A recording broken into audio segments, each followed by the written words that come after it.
At the Women's Academy for Leadership and Political Excellence, we work to uphold the rights of women, and we also work to increase the numbers and quality of women who want to take up leadership at all levels, so from grassroots to national level. For women who want to run at national level, they definitely need to have more resources, and they also tend to be more vulnerable to bullying, to cyber attacks, to physical violence.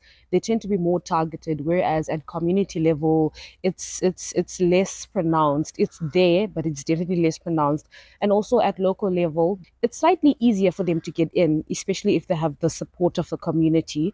And then the higher up you go, the more male dominated it is. So you find that the biggest challenge would be that for women who want to take up leadership positions at national level, it's a very masculine space. It's male dominated. He's a man, so there's a level stage for him, but not for you. Our work with men involves male engagement sessions so that we can talk to men and have a dialogue and find out how they can play a role in promoting gender equality, how they can be part of the movement for transformative feminist leadership, how they can stop gender-based violence.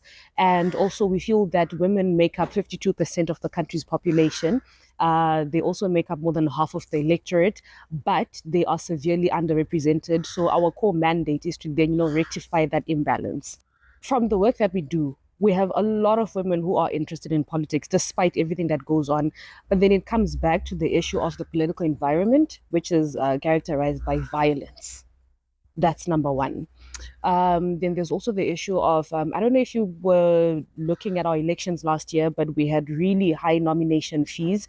And these were a massive deterrent for women who want to get into political leadership. So the interest is there, but then they need the resources. And they also need to be in an enabling environment that is conducive for their participation, which is one of the factors that's lacking. And it's contributing massively to the very low numbers of women in politics, which we have now.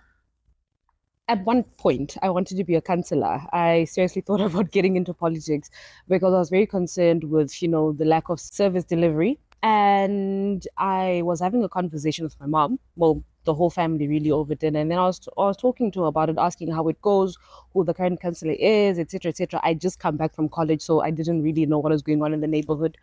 And then when I said this, she said to me, if you get into politics, you're going to endanger the whole family. Politics is not safe.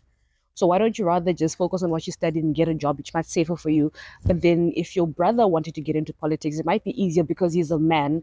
And, men are just naturally built to fight off the kind of aggression that comes with being in the political field.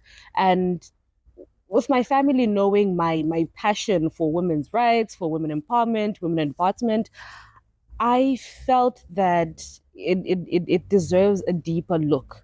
There's a lot of unpacking to do there because you think that there'll be the people who would be pushing me, they'll be on the forefront saying, no, you want Jessie, go for it. You deserve to be there. We know you can do it. But then rather they were like, we don't think you can manage the kind of space that the political space is.